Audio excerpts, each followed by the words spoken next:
Mesdames et messieurs, bonjour. Quelles sont les répercussions de la crise ukrainienne sur l'économie égyptienne alors que l'inflation internationale monte en flèche au niveau mondial? Quels sont les efforts déployés de la part de l'État égyptien pour résoudre les retombées de cette crise ukrainienne sur les domaines de la sécurité alimentaire, de la sécurité énergétique, mais aussi dans le domaine du tourisme?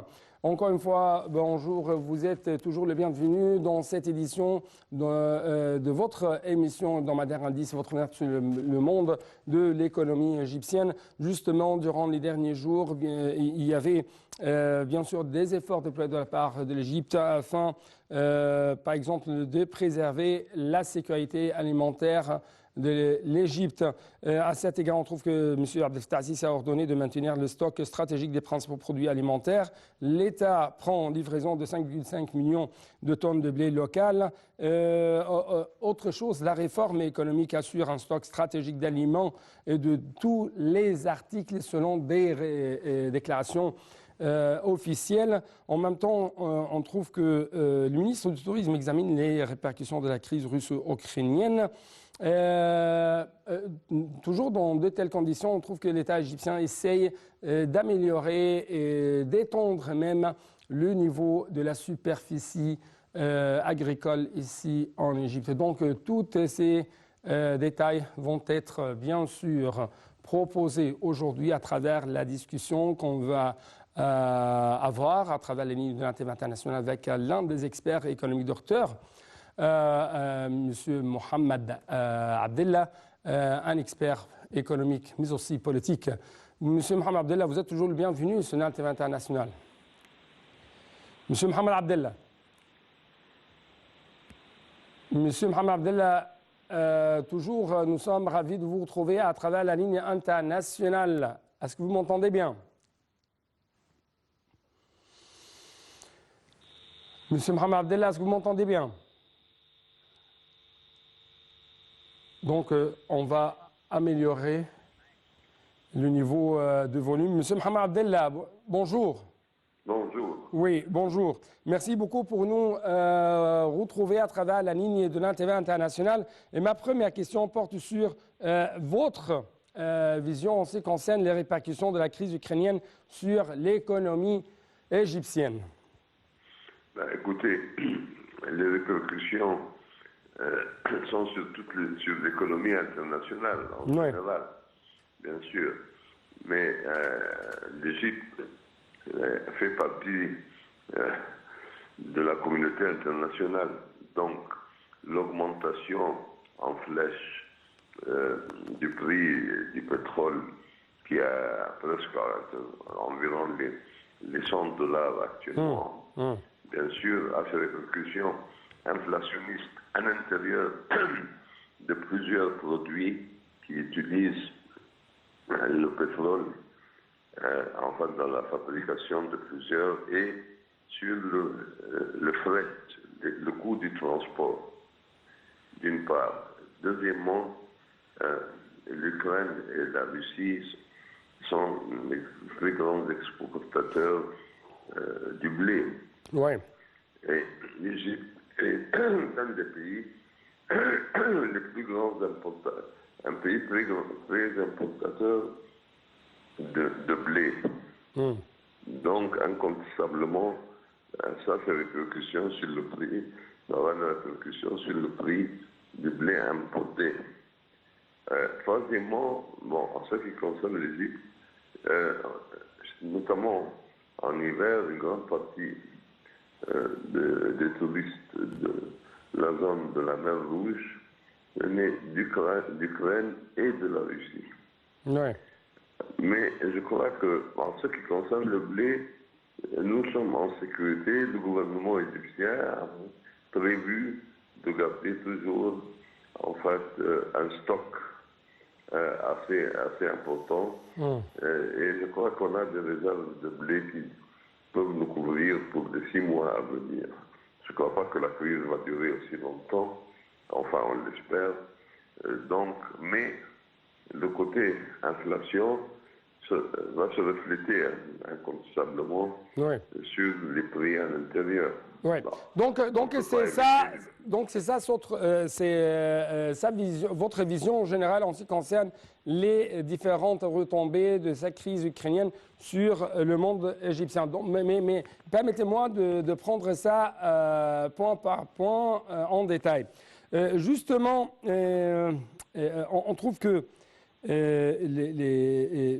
Economist, le magazine britannique, a souligné les répercussions de la crise ukrainienne sur les prix du pain. Selon The Economist, le risque d'une guerre entre la Russie et l'Ukraine qui entraînerait une flambée des cours mondiaux du blé est l'une des hantises de l'État égyptien. Le pays est en effet un très grand importateur de blé pour produire son pain subventionné, garant de la paix sociale, explique toujours The Economist. Qui a posé même une question: quelles conséquences aurait une guerre entre la Russie et l'Ukraine, deux pays qui comptent parmi les plus grands producteurs de blé mondiaux, sur les prix de cette céréale pour l'État égyptien? La question cruciale: le plus grand acheteur de blé au monde est l'Égypte et qu'on importera plus de 13 millions de tonnes cette année. Donc c'est ça la vision de The Economist. Mais d'autre côté, on trouve que le président Abdel Fattah al-Sisi a ordonné de maintenir le stock stratégique de l'État des principaux produits alimentaires, de suivre leur prix sur le marché. En particulier, c'est inscrit à la carte d'approvisionnement dont l'augmentation de leur prix sont payées par l'État jusqu'à présent. Donc, permettez-moi de vous poser cette question. Comment vous évaluez jusqu'à maintenant le niveau ou même la manière avec laquelle l'État égyptien essaye de traiter les retombées de cette crise ou dans le domaine de la sécurité alimentaire?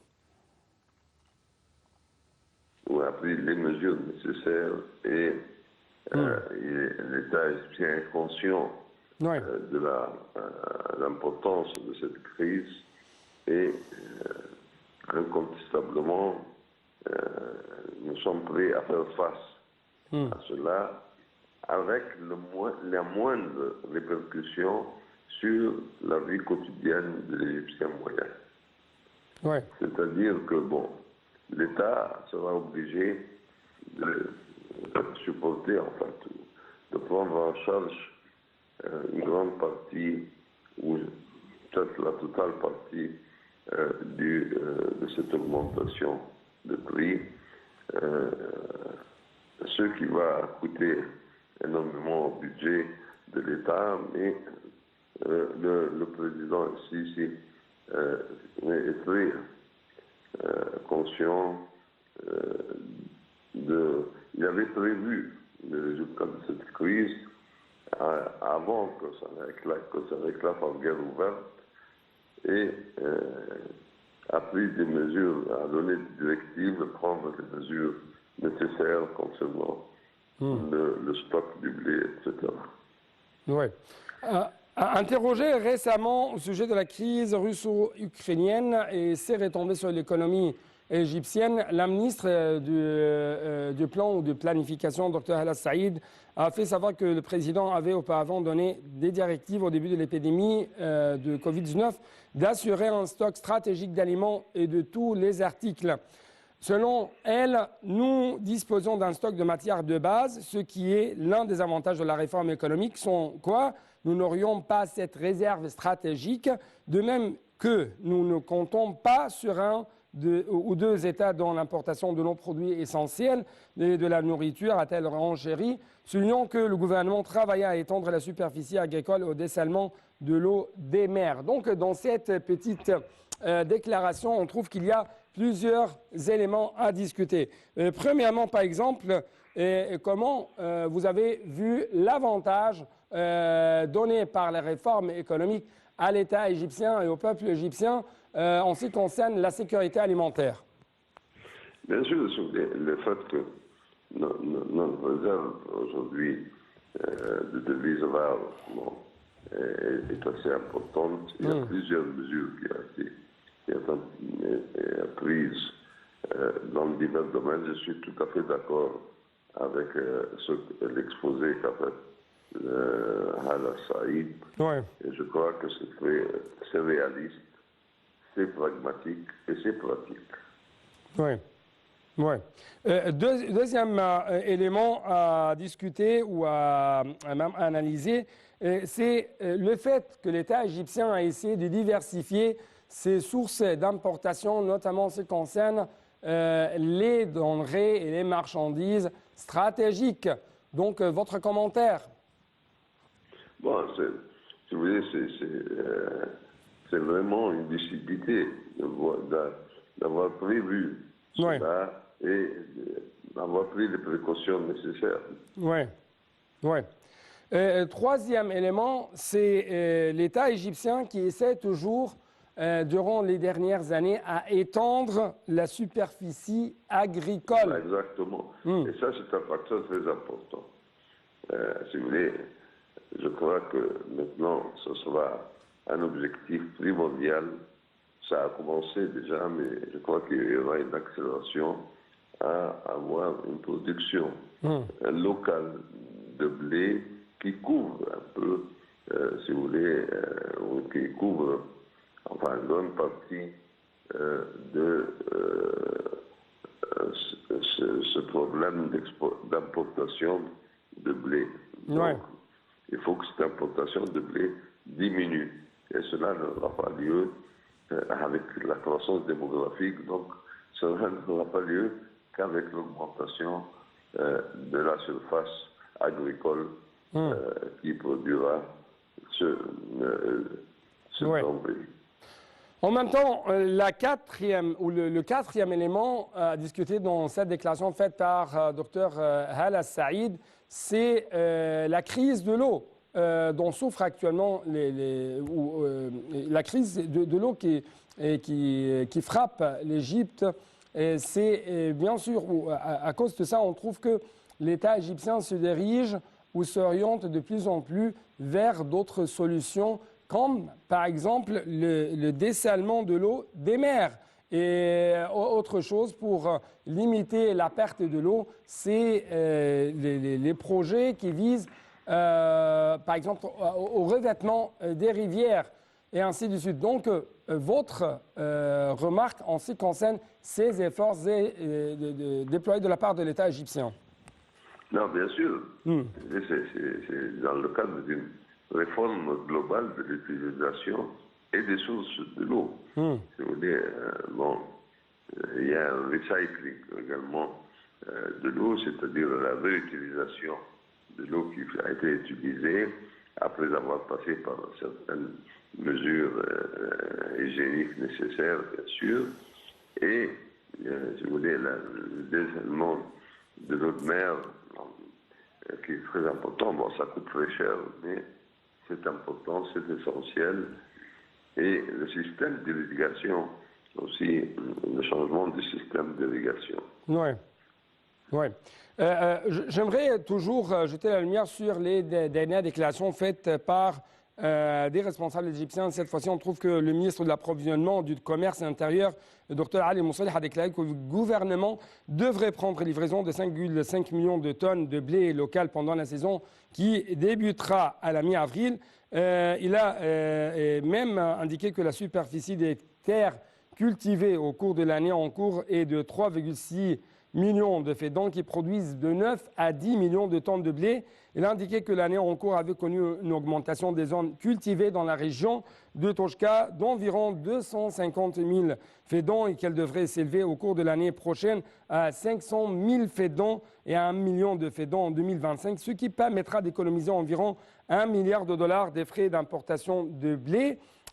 Autre chose, il a noté que 8 silos seraient établis et 4 autres seraient prêts, chacun d'une capacité de 5 000 tonnes.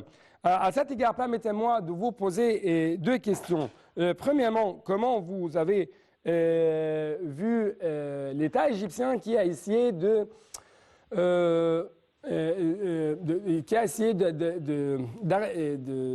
trouver d'autres alternatives à ces terres, à ces anciennes terres cultivées sur lesquelles les Égyptiens ont construit des des bâtiments, de larges bâtiments, de grands bâtiments, durant, bien sûr, comme vous savez, la révolution de 2011. Et c'est pourquoi l'État égyptien a essayé de trouver de nouveaux terrains ou de nouvelles terres à bonifier. C'est ma première question. Deuxième question, comment vous avez vu l'État égyptien qui a essayé presque depuis 2015 à avoir deux grands silos sur la terre égyptienne? Ben, écoutez, l'idée des silos a été en fait lancée il y a, je crois, 4 ou 5 ans. Et si vous voulez, ben aujourd'hui, Dieu merci que ça existe.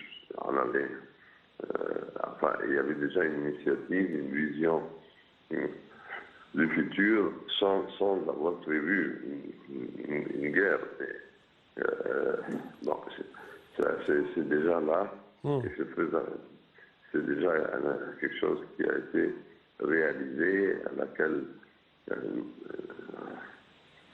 nous trouvons ça très positif. Deuxièmement, ben, il y a eu, dans les événements de 2011, je veux dire, une exploitation malsaine de la terre agricole, en fait, si vous voulez, avec des constructions sur des surfaces importantes et qui a bloqué, en fait, ou qui a diminué la surface classique de l'Égypte, en fait, ce qu'on appelle sur le delta ou en autre Égypte. Et ça a été actuellement remplacé par Tosca, etc. Et puis, il y a eu des mesures très fermes et très sérieuses pour bloquer, si vous voulez, cette attitude destructive. Oui, en fait, on trouve qu'il y a d'autres sanctions économiques qui ont été prises contre ces citoyens qui essaient toujours de violer, entre deux guillemets... Cette loi, bien sûr. Oui, oui, comme par exemple l'annulation ou le fait de barrer ces citoyens des cartes d'approvisionnement. Donc, à quel point vous trouvez que ce sont des sanctions dissuasives? C'est des mesures nécessaires, en fait. C'est quelque chose c'est essentiel et nécessaire. Et il faut que tout de même, ça fait partie d'une vision du respect de l'État et du respect de la loi. Toujours à la lumière de cette crise russo-ukrainienne et ses répercussions sur l'économie égyptienne, comment vous trouvez le domaine de la sécurité énergétique en Égypte? Bien sûr, l'Égypte essaye de s'étendre ou d'étendre même l'utilisation du gaz naturel, l'utilisation de l'énergie verte ou l'énergie non polluante de l'environnement, ainsi de suite. Donc, ma première question porte sur la crise énergétique. C'est pour ou contre les intérêts égyptiens dans le domaine du gaz et des exportations de gaz? Ben, écoutez, en ce qui concerne le gaz de son pays, en fait, il y a une autosuffisance et qui est exportateur de gaz. Donc, ça n'a pas de problème. Non. Mais en énergie, en pétrole, nous sommes un pays importateur. C'est vrai que nous importons simplement à peu près 20% de ce dont on a besoin. Mais incontestablement, il y a des efforts, il y a des recherches, et espérons que plus d'énergie verte, en fait, si vous voulez, l'environnement qui devient maintenant un souci majeur. Et je crois que l'Égypte est très sérieuse, enfin, dans la protection de l'environnement. Et la réunion internationale qui aura lieu l'année prochaine confirme cette vision. Oui, oui. Est-ce que nous pouvons dire que l'économie égyptienne va avoir des retombées à cause des sanctions occidentales imposées contre les Russes? Enfin, personne ne va éviter, enfin, on ne pourra éviter les retombées, enfin, que ce soit l'Europe, que ce soit même les États-Unis, enfin, c'est un phénomène international. Oui, par exemple, dans le domaine de l'investissement. Oui, exactement. Mais il y a un effort sérieux pour minimiser au maximum ces retombées. Oui, le canal de Suez. Bien sûr, incontestablement, il y aura une diminution du commerce international. Donc, cela a son effet négatif sur les revenus du canal de Suez. Oui, oui. Ma dernière question sur le tourisme. À quel point vous trouvez que le domaine touristique ici en Égypte va être négativement affecté par cette crise russo-ukrainienne? Ben, vous savez que l'Égypte est un pôle d'attraction touristique. Et puis, je parle notamment des zones au bord de la mer Rouge et qui ont été toujours, en fait, avoir une présence très importante russe et ukrainienne. Ouais. Donc, bien sûr, je ne crois pas qu'on va éviter d'avoir une certaine perte de tourisme dans cette période. De même que l'Europe occupée par la guerre